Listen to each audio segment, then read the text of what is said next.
عید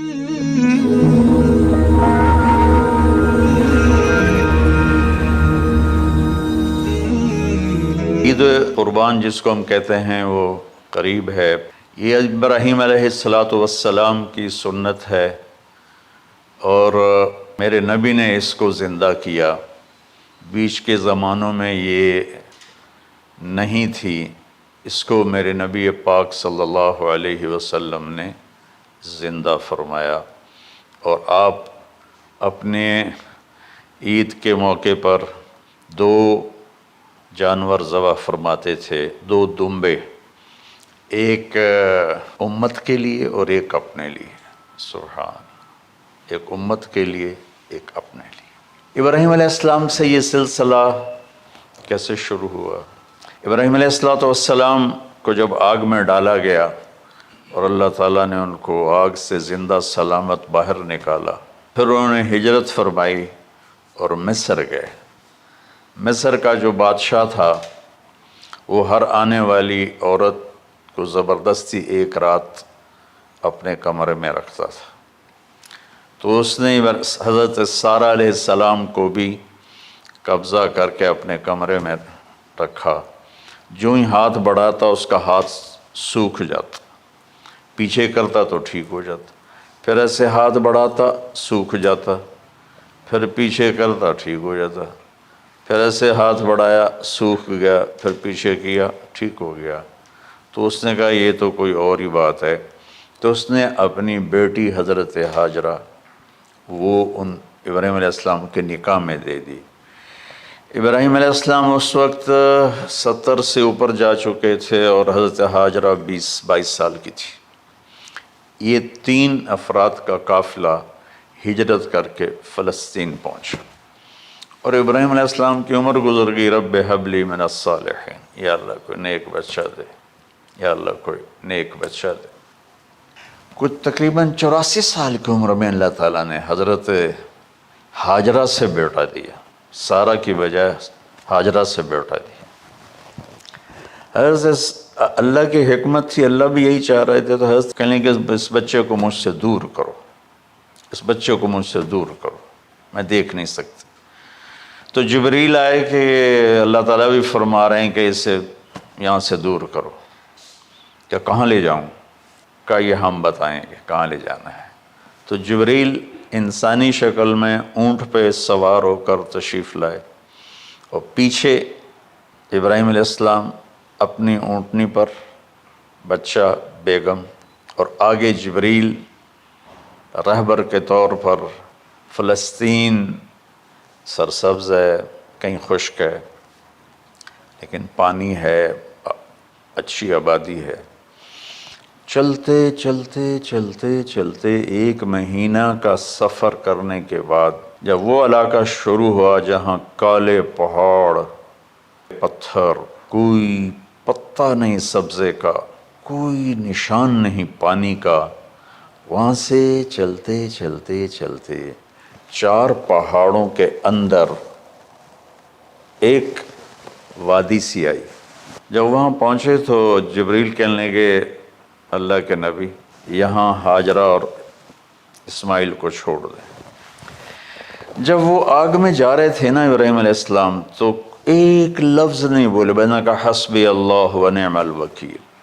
لیکن جب جبریل نے کہا یہاں چھوڑ دیں تو ایک دم بولے یہاں کیسے چھوڑ دوں، یہاں تو کچھ بھی نہیں ہے، یہ کیسے رہیں گے؟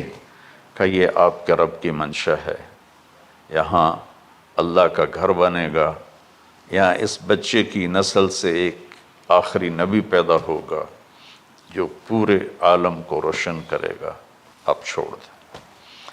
تو وہ وہاں 3 دن رہے، ان کے لیے ایک چھپر سا بنایا لکڑیاں کاٹ کے، یا 2 دن رہے یا 1 دن، یہ تو کوئی تحقیق کوئی نہیں ہے، لیکن ایک چھپر سا ان کو بنا کے دیا ایسے، یعنی اس ایک اوپر لکڑیوں کی چھاؤں کر دی اور نیچے ایسے بانس سے گاڑ دیے اور چل پڑے۔ تو حضرت ہاجرہ فرمانے لگے آپ کہاں جا رہے ہیں؟ اتنا بڑا امتحان تھا کہ جواب نہیں دینا، بس چپ کر کے چلو۔ انہوں نے پھر پوچھا آپ مجھے چھوڑ کے کیوں جا رہے ہیں؟ آگے سے خاموشی. چلتے چلتے 3 میل تک وہ اس طرح چلی. جب وہ کدئی پہنچیں اس وقت ان کو خیال آیا یہ اللہ کے نبی ہیں، کہیں ان کو اللہ نے نہ کہا. تو ان کا اللہ امرک، کیا آپ کو اللہ نے کہا کہ مجھے چھوڑ دیں؟ کہنے کہ ہاں. یوں کیا. ایک دم ایک نئی ہاجرہ نے جنم لیا.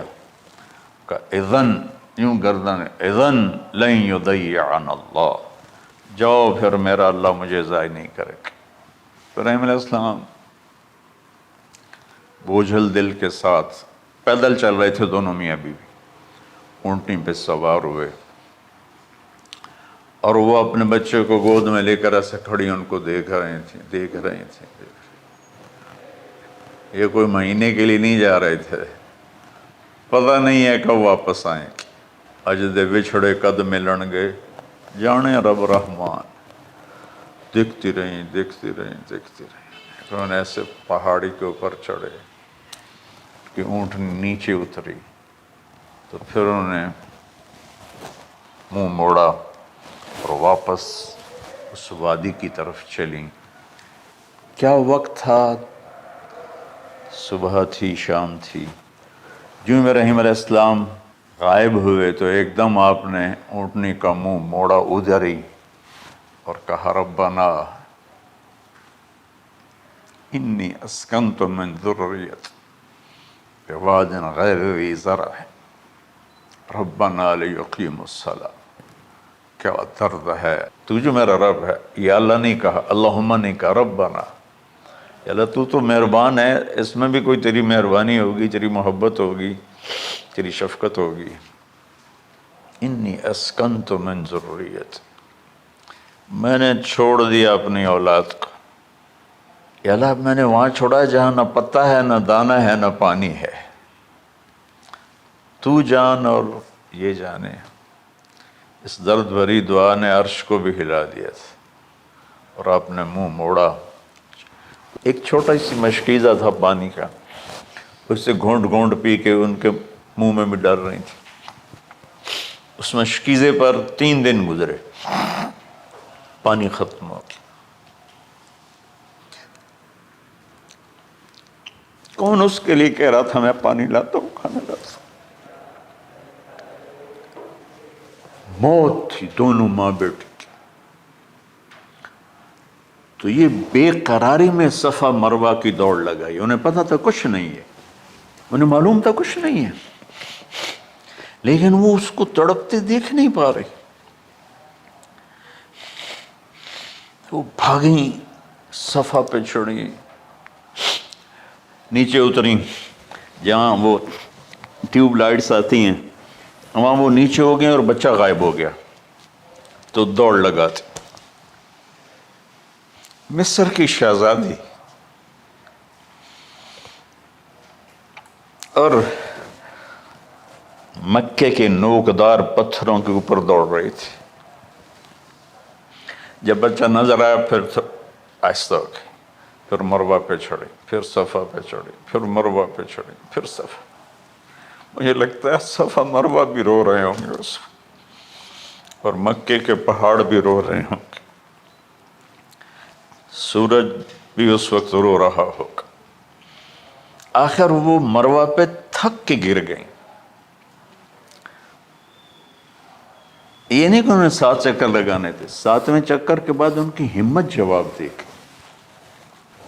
وہ گر گئیں اور ان کا جینا چاہا کہ میں بچے کو اپنے سامنے مرتا دیکھوں، اس لیے وہیں گر گئیں کہ میں اتھے مر جاؤں وہ اتھے مر جاؤں. پھر ایسے حسرت بھری نظروں سے یوں دیکھا، مر گیا کہ نہیں. تو وہاں ایک آدمی کھڑا تھا. پھر مردہ جسم میں پھر جان آ گئی. پھر انہوں نے اپنے آپ کو اٹھایا اور دوڑ لگائی. پہنچی تو آدمی غائب تھا اور ایڑیوں سے پانی نکل رہا تھا. کوئی ابراہیم کا گلہ نہیں، شکوہ نہیں. 7 چکر اور تڑپ اور درد، اس کے بعد پانی کیوں نکالا؟ پہلے کیوں نہیں نکالا؟ عشق کا راستہ ہی ہے. دیکھا تو پانی ابل رہا ہے، ابل رہا ہے، ابل رہا ہے، فوارے مار رہا ہے. تو اس وقت عبرانی لینگویج تھی، تو ان کا زم زم زم زم، ٹھہر جا ٹھہر جا ٹھہر جا. وہ نیچے زور، اللہ کو بھی یہی منظور تھا، وہ نیچے زور. میرے نبی نے فرمایا اگر میری ماں زم زم نہ کہتی تو پورے عرب کو یہ پانی سیراب کر دیتا. جتنا اونچا بنانا ہو بلڈنگ اتنی گہری بنیاد. اس ماں بیٹے سے محمد مصطفیٰ نے آنا ہے تو پھر بنیاد تو گہری ہوگی نا. 1 سال کے بعد اجازت ملی، جاؤ مل کے آؤ. 1 سال کے بعد اونٹنی کا سر نظر آیا تو دل اچھل کے آسمان کو جا لگا کہ میری آنکھوں کی ٹھنڈک آ گئی، میرے سر کا سایہ آ گیا، میرے بیٹے کی چھاؤں آیا. اونٹنی بٹھائی، کہا تشریف لائیے. کہنے لگے اترنے کا حکم نہیں ہے، صرف ملاقات. نہ آتے صبر آیا ہوا تھا، صبر توڑ کے پھر جا رہے ہیں. تو اف نہیں کی، آہ نہ کر لبوں کو سی. کہنے لگے اچھا بچہ گود میں دے دوں. سینے سے لگا، پیار کی، بہتے آنسو بچے کے رخسار پہ گرے. بچوں کو پتہ نہیں کون ہے. کہنے لگی اجازت ہے آپ کا سر دھو دوں، منہ دھو دوں، پاؤں دھو دوں، ہاتھ دھو دوں؟ یہ پانی پاک ملا ہے. ٹھیک ہے. واپس. فلما بلغ معه السعي، بھاگنے دوڑنے لگا، دل میں اتر گیا، نظروں کو بھا گیا تو خواب آنے شروع ہوئے. قیمتی چیز قربان کرو، پتہ نہیں کتنی بکریاں قربان کر دیں. پھر خواب آیا قیمتی چیز قربان کرو، پھر گائے قربان کر دیں، عدد مجھے یاد نہیں ہے. پھر خواب آیا قیمتی چیز قربان کرو، اونٹ قربان کر دیے. پھر خواب آیا قیمتی چیز قربان کرو تو پھر خیال آیا کہ یہ اسماعیل کی طرف اشارہ ہے. میں اس تصور میں جب ڈوبتا ہوں میں رونا شروع کر دیتا. اور یہ 92 سال کی ہستی بڑھاپے میں 1 مہینے کی اذیت برداشت کرتے ہوئے جا رہے ہیں کہ بیٹا ذبح کرنا ہے، بیٹا ذبح کرنا ہے، بیٹا ذبح کرنا ہے.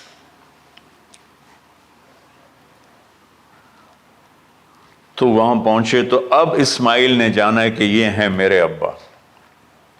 وہ کیسے لپٹے ہوں گے، کیسے چوما ہوگا، کیسے پیار کیا ہوگا. لیکن کہا کہ بچوں کو تیار کرو، میں اس کو سیر کرانے لے جا رہا ہوں. بڑی خوش ہوئی، ماں بھی بچہ بھی اچھل رہا ہے. اور لے کے پہنچے جمرہ کبریٰ پر، وہ جو شیطان کو 3 جگہ مارتے ہیں تو آخری جگہ وہاں اس وقت ایک تنگ سی جگہ تھی پہاڑوں میں گھری ہوئی. وہاں پہنچے. یا بنی انی، کوئی شک شبہ والی بات، ارا فی المنام انی اذبحک، میں نے تمہیں ذبح کرنا ہی ہے. انی میں نے تمہیں ذبح کرنا ہے. فانظر ماذا تری، تیری رائے کیا ہے؟ قربان جاؤں اس ماں پہ جس نے 7-8 سال کے کو کیا ترتیب، کیا تربیت دی. یا ابت افعل ما تؤمر، ابا جی، بابا جی آپ کریں نا، دیر کیوں کر رہے ہیں؟ ستجدنی انشاء اللہ من الصابرین، آپ دیکھیں گے میں آپ کی آزمائش پہ پورا اتروں گا اور اللہ کی آزمائش پر بھی پورا اتروں گا. پھر معصوم ذہن ادھر چلا گیا ماں کی طرف. کہنے لگے ہاں یہ بات تو ہے کہ میری ماں کو بڑی تکلیف ہوگی، تو اس لیے نا اپنا کرتا اتارا. کہا بابا جی یہ کرتا آپ میری ماں کو دے دیں، وہ جب مجھے یاد کرے گی میرا کرتا دیکھ لے. اور آپ نے مجھے یہیں دفن کرنا ہے، ادھر نہیں لے جانا. اور آپ بھی احتیاط کریں، مجھے الٹا الٹائیں، طلّہ للجبین، میرا سر زمین پہ لگائیں، گردن نہیں. تاکہ آپ کو تکلیف نہ ہو مجھے دیکھ کر. جیسے ابراہیم علیہ السلام کا تصور کر کے میری چیخیں نکل کہ انہوں نے جب ان کی کمر پہ گوڈا رکھا ہوگا یوں کر کے، ہاتھ باندھے، پاؤں باندھے، اور سر کے بال یوں اٹھا کے یہاں لائے ہوں گے سر کو، اور چھری یہاں رکھی ہوگی، تو کیا کیفیت؟ تو یوں آسمان کو دیکھ کر کہ یا اللہ، کیا تم مجھ سے ناراض ہو گیا کہ میرے دل میں اسماعیل زیادہ اتر گیا ہے؟ یا اللہ ایسا کبھی نہیں ہے. یا اللہ، یا میرا کوئی امتحان تو لے رہا ہے؟ یا اللہ تیرے اوپر سب کچھ قربان ہے. اور یوں چلائی، اور اللہ تعالیٰ نے، چھری کی کیا حیثیت ہے، اس نے چلنے سے انکار کر دیا، پھر چلائے، پھر چلائے.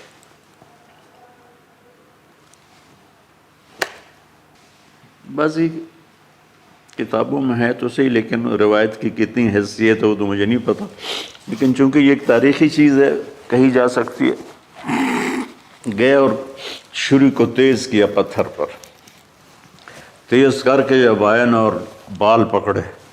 آسمان کے فرشتے 2 دفعہ روئے ہیں انسانی تاریخ میں. آسمان کے فرشتے 2 دفعہ روئے ہیں انسانی تاریخ میں. ایک جب ابراہیم علیہ السلام نے ان کی کمر پہ اپنا گھٹنا رکھا کہ سر کے بال پکڑ اور چھری پکڑ کے یہ کہا یا اللہ تم مجھ سے ناراض ہو، تو آسمان کے فرشتوں کی چیخیں نکل. اور ایک جب اللہ کے نبی کو طائف میں پتھر پڑے کہ اللہ من یشکو الیک ضعف قوتی، تو آسمان کے فرشتوں کی چیخیں نکل گئی. جب ہمارے نبی کو طائف والوں نے مارا اس پر، یہ 2 دفعہ آسمان کے سب فرشتے روئے. تو پھر اللہ نے کہا بس، نادیناہ ان یا ابراہیم قد صدقت الرؤیا انا کذلک نجزی المحسنین. ابراہیم تو پاس ہو گیا ہے. چھری چل گئی، اور آنکھوں پر تو پٹی تھی، چھری چل گئی. پٹی کھولی تو سامنے کبش تھا، دمبا، اور اسماعیل اور جبریل کھڑے ہوئے تھے. اس جانور کی قربانی ایک علامت ہے. اس قربانی سے ایک پیغام ہے کہ اپنے غلط جذبات کو اللہ پر قربان کر دو. ہم سے اللہ نہیں کہہ رہا بچے قربان کرو، ہم سے کہہ رہا غلط جذبات قربان کرو. اپنے جذبات کو دبا دو جو تمہیں اللہ اس کے رسول سے دور کرتے ہیں، ان پر چھری چلاؤ. جو اللہ اس کا محبوب کہتا ہے ان کو کرنے کے لیے بھی اپنے جذبات پہ چھری چلاؤ.